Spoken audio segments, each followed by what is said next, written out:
मूकोऽपि जटिलदुर्गतिशोकोऽपि स्मरति यः क्षणं भवतीम्। एको भवति स जन्तुः लोकोत्तरकीर्तिरेव कामाक्षी। मूकोऽपि जटिलदुर्गति शोकोऽपि स्मरति यः क्षणं भवतीम्। एको भवति स जन्तुः लोकोत्तर కీర్తిరేవ కామాక్షి.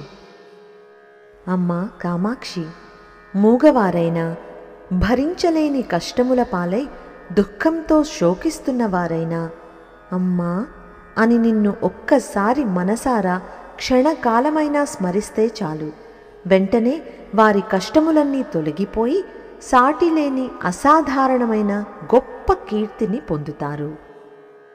ఇప్పుడు మరొకసారి శ్లోకాన్ని చదువుకుందాం. మూకోऽपि జటిలదుర్గతి శోకోऽపి స్మరతి యః క్షణం భవతీమ్. ఏకో భవతి స జంతుః లోకోత్తరకీర్తిరేవ కామాక్షి.